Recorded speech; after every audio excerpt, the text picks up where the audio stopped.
My wife drugged my drink and cheated for 2 nights straight, but I found out from a love note she trashed, and my revenge sent her straight to a psych ward. Phyllis and I, Travis Miney, could easily be described as a normal couple in terms of likes and dislikes. She has her hobbies and aspirations, and mine are completely different. While I play golf and write stories, she does crafts and is running for a general position on the city council. Unlike contests for state and national offices, which have budgets, running for a local office is financed mainly by friends, family, and some shady characters looking for an advantage. She is quite young compared to the old men who currently accept bribes. Like any couple, we do not always agree and we have different tastes, dislikes, and quirks. For example, a stray dog bit me while I was playing baseball in the Little League at age 11. To this day, the hair on the back of my neck stands up when I hear a dog growl, so I do not like dogs, but Phyllis does.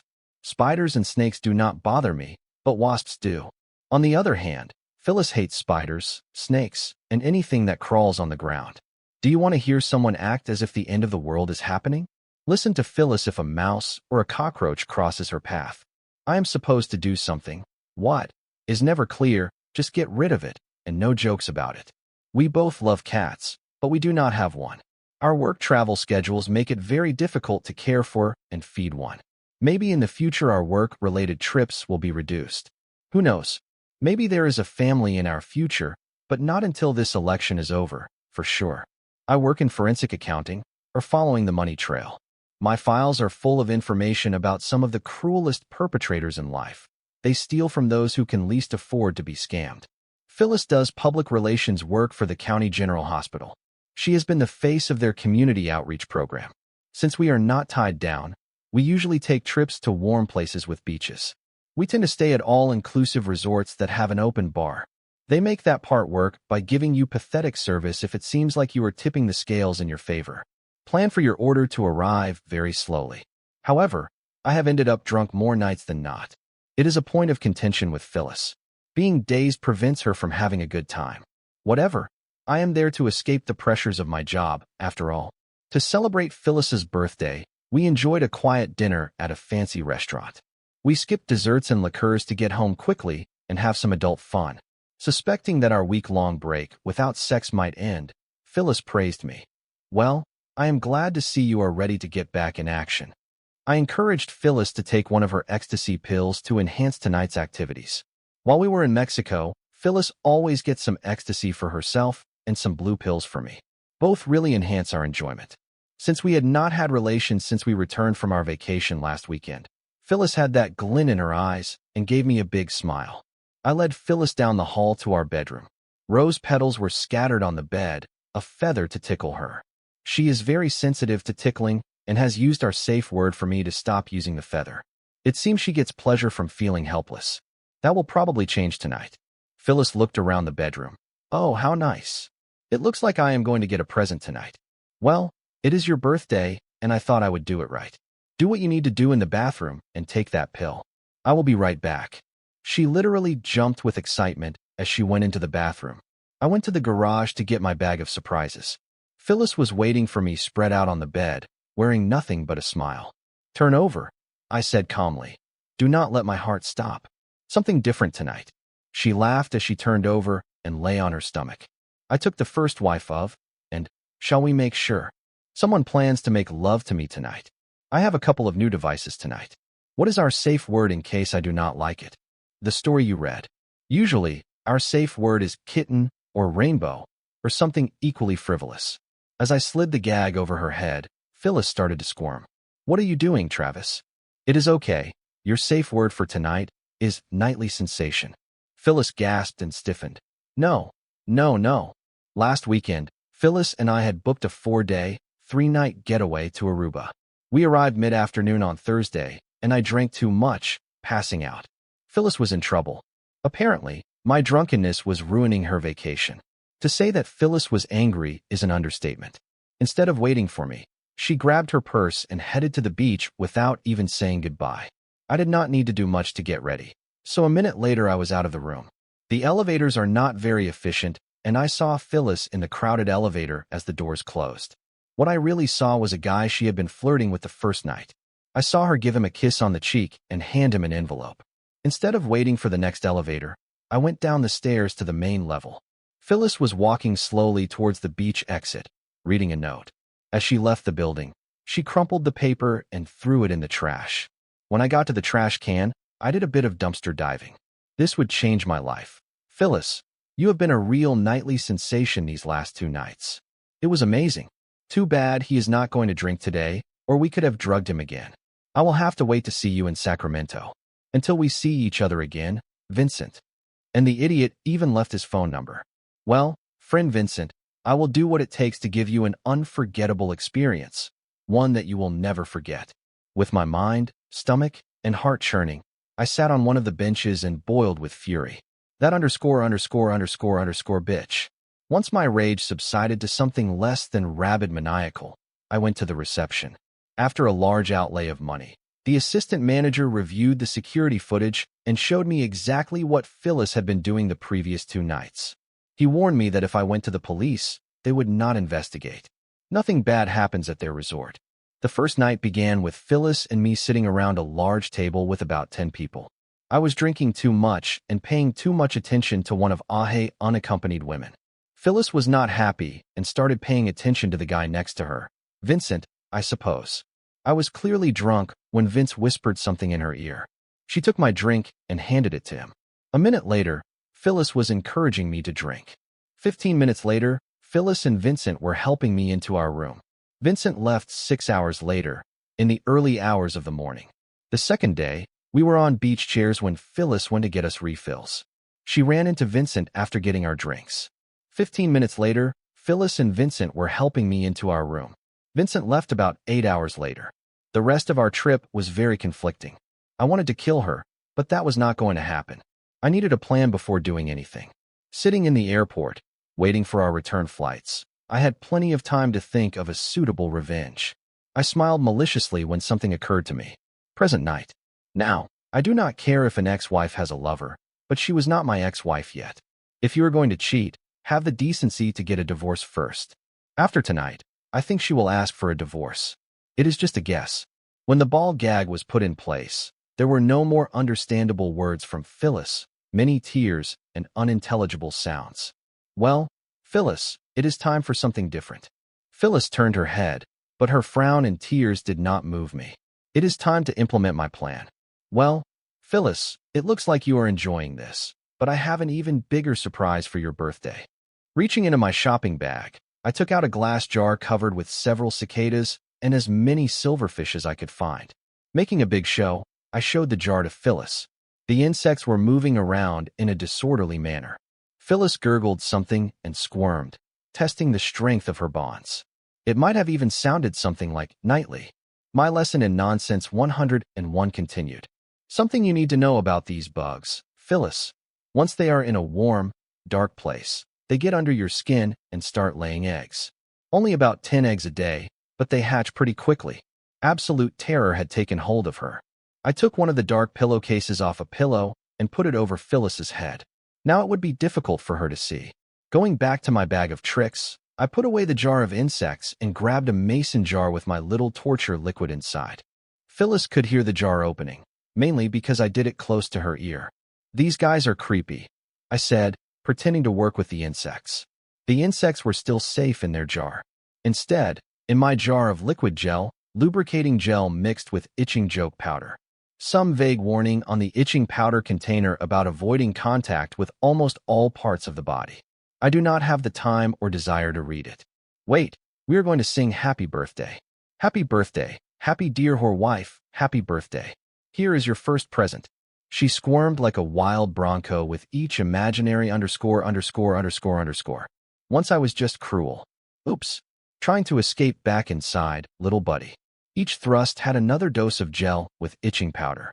After finishing, I took another mason jar from my bag. This one was empty. All set. As I removed the pillowcase from Phyllis's head and showed the empty jar, she did her best to free herself.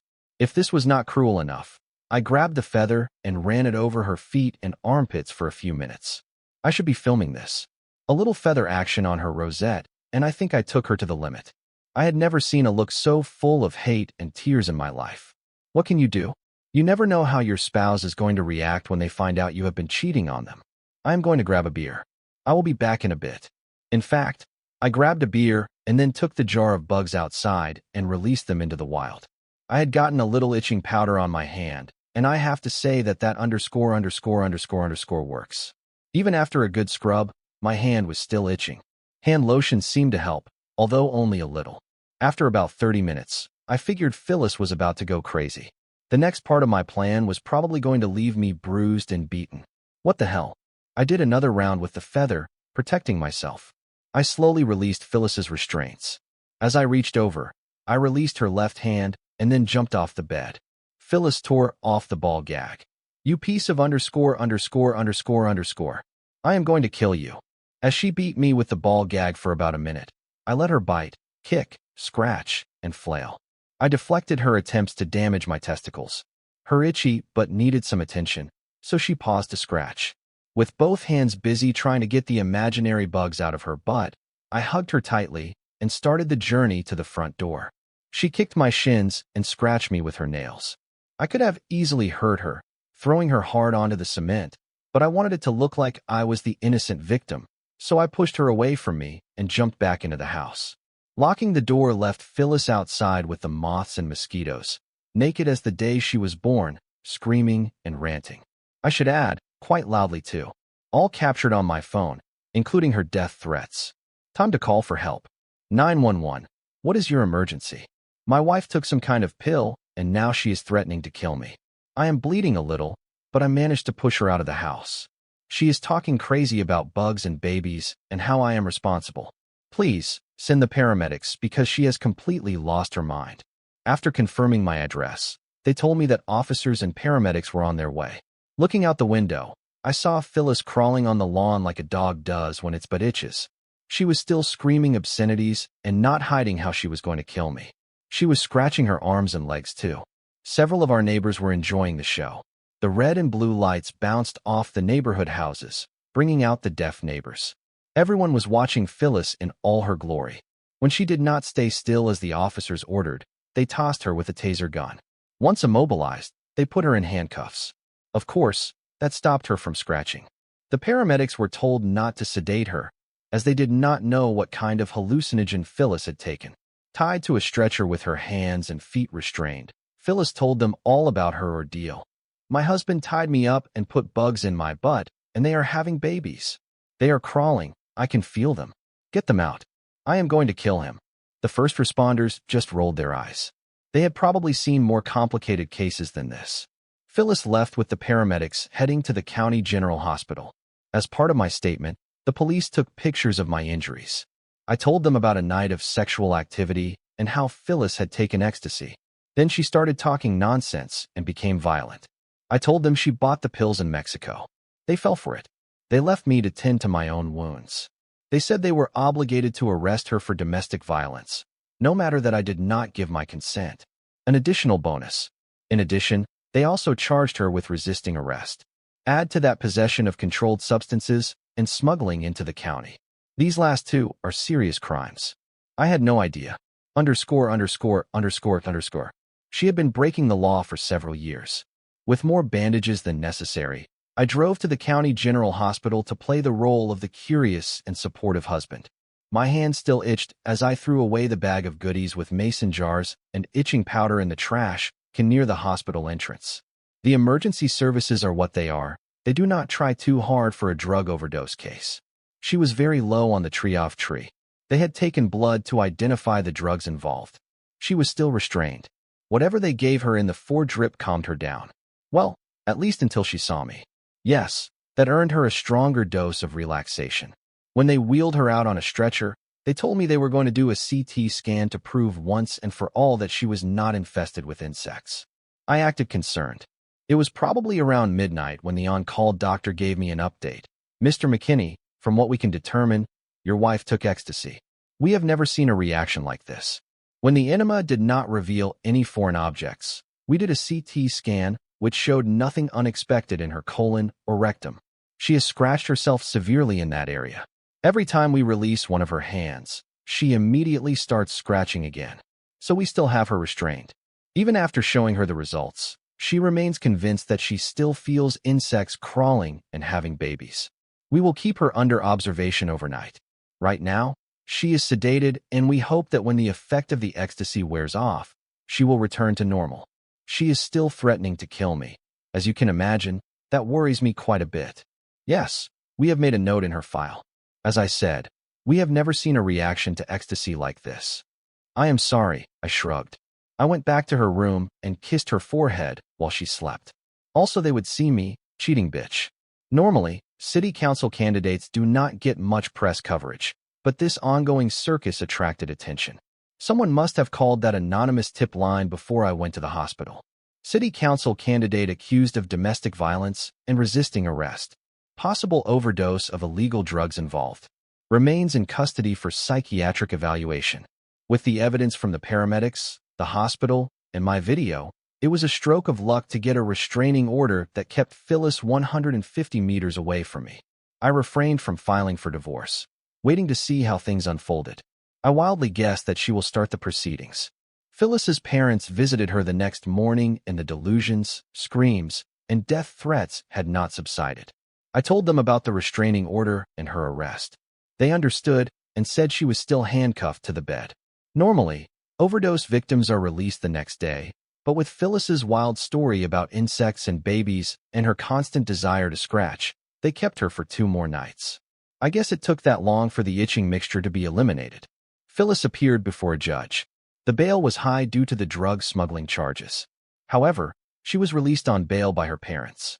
To no one's surprise, the next day I was served with divorce papers. Of course, the press had nothing better to do, so they tried to get a statement from me. Naturally, I was wearing too many bandages. Mr. Travis, can you tell us about the events that led to your wife's arrest? Well, Phyllis likes a bit of bondage, and, after having relations, I started tickling her with a feather. Out of nowhere, she turned into a delusional maniac. Once I let her go, she went crazy, biting and hitting me. I asked them not to charge her with domestic violence, but apparently, that is not up to me. No more questions. Too much information. You have to love stories with dirty laundry aired out. Phyllis showed up with the sheriff to collect some of her belongings. My lawyer only allowed her to take her clothes, as everything else was subject to a property division agreement in the divorce. I could see that Phyllis wanted to say and do bad things to me, but with the sheriff watching her every move, all she could do was give me very malicious looks. I pretended to scratch my butt, which almost made her lose control. Phyllis lost the election. The press harassed her about her sex life and her mental breakdown. I imagine the sharks circled her again. A woman who loves bondage would surely be worth pursuing. They transferred her to an administrative job at the hospital. They no longer wanted her face to be associated with the hospital, but they could not fire her. Faced with the possibility that Phyllis was planning to give me a shocking experience, I accepted a job abroad as soon as I could find one. There is no reason to tempt the gods of revenge. I was also protecting myself from questions when a man named Vincent from Sacramento saw his bank accounts and investments emptied. Over $250,000, the story said. Thanks for the phone number, Vince. Those scammers are willing to work freelance. I sent him a greeting card. High price for a one-night sensation in Aruba. After a mental evaluation that found Phyllis fit to stand trial, she pleaded not guilty to the domestic violence charge. They dropped the charge of resisting arrest. She negotiated a reduction of the drug smuggling charges, but now she was a convicted felon.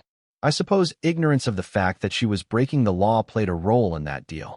60 days behind bars and a lot of community service. The only thing Phyllis wanted to know in our final mandatory divorce meeting via Zoom was, will you ever have to tell me how you did it? Really, you do not even regret ruining our marriage. I am glad I left you. Fuck you, you idiot. Tell me about the insects. There were no insects. All I did was tickle you. You will have to tell me why you did it. Just get a divorce instead of destroying your marriage vows. There were insects. Just tell me, please. And so our marriage ended. I have no plans to return to the United States. If you had seen the look in Phyllis's eyes, you would completely agree with me. I think she has a bug up her butt. I am dating again, with little interest in a long-term relationship. It seems that commitments have issues that need to be resolved. Okay, I will stop making references to insects. Although I wonder, when Phyllis's butt itches, does she think the babies are hatching? Well, I have laughed a lot at this story. Travis has thought out his revenge very well. Amazing. I cannot stop laughing. Phyllis behaved very badly towards him. She drugged him to sleep so she could go with another man. Travis has gone too far with the joke, but Phyllis deserved it.